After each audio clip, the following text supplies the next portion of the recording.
Never miss out on anything again with Efferflu-C Immune Booster.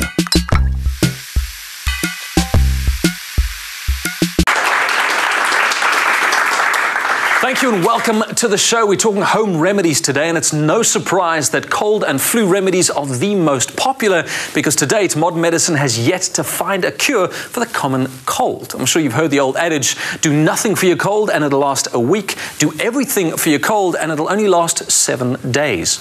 That is basically true, but there are some things you can do, some home remedies you can use to alleviate your symptoms and possibly shorten the duration of your illness. Now, Nao, you told me a little earlier that you were feeling a little bit stuffy and had a bit of a cold. Why don't you come up and let's try and sort out what you can do at home with these home remedies. Let's give a round of applause. Thanks, Nao. Don't breathe on me, okay? No, stay far away from you, Doctor. Thank you. Now, assume you've done everything you can to avoid the flu to date, and we know what that is. You wash your hands regularly, you don't touch your eyes or your face, you sneeze into your elbow or to a tissue, you avoid sick people, but for some reason you did all that, you even got the vaccination, but you still got the flu. Nothing works. All right. Yeah. Well, there is something you can do. Some home remedies that are tried and tested that do work. That will be great. First thing, Nao, rest. Whatever you do, rest as much as you can. It helps build up your body's immunity and helps your body focus on fighting those viruses. Okay. All right. And use an extra pillow to get your body up, and gravity will drain those sinuses in your nasal passages. Okay, I will try that. Rest is most important. In fact, here's the nutshell statement. It's rest, decongest, get hot, help, and hydrated. I will try and remember that. Let's talk about decongest. All right. Dripping salt water into your nose can thin out nasal secretions and help remove excess mucus while reducing congestion. You can try over-the-counter saline drops or make your own. Now, and I'd love you to make this by mixing 250 ml of warm water with a 1/4 teaspoon of salt and a 1/4 teaspoon of baking soda. All right. And then using a bulb syringe. This is what a bulb syringe is. Looks like it comes from a previous century. It's scary.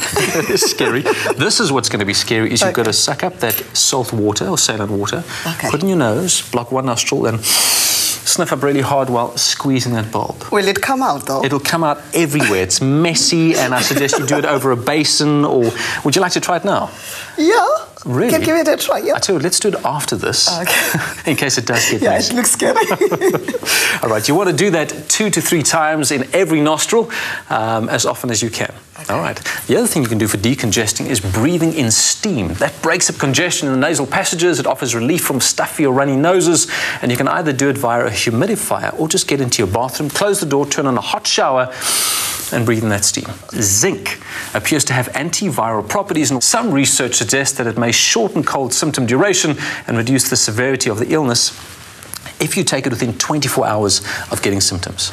Not only zinc, but vitamin C. Very, very helpful. Like zinc, it can help reduce the duration and severity of your cold symptoms, but to prevent gut-related kind of side effects, don't have more than 2 grams of vitamin C a day.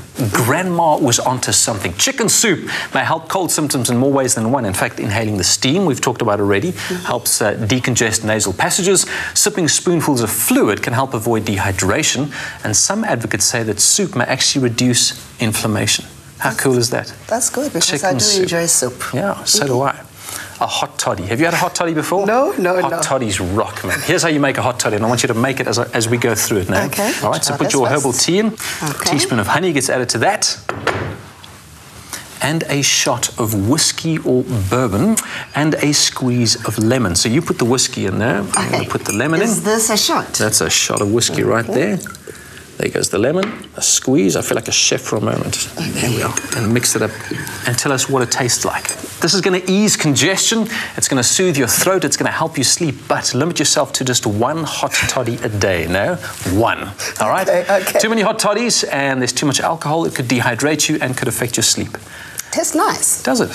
So we talked about rest, decongest, we've talked about hydrating and getting help. What about hot? Fever is the original natural remedy. The rise in temperature actively fights colds and flu by making your body inhospitable to germs. So I'd recommend, listen to this, that you try to endure a moderate fever, anything under 38.5 degrees, for a couple of days to get better faster.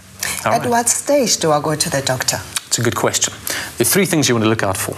If this happens to you, you want to go and see your doctor as soon as possible. Firstly, a cough that persists or gets worse, especially if it's associated with severe chest pain or shortness of breath, a high fever that lasts more than 3 days, and then just a general inability to get well. All right, because those things could signal a secondary bacterial infection that would need to be treated with prescription antibiotics.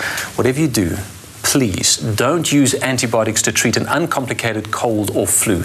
They're caused by viruses, and viruses are immune to antibiotics. You'd be much better off in bed with a bowl of broth that Justine is going to show you how to boil and bubble. Never miss out on anything again with Everflu C Immune Booster.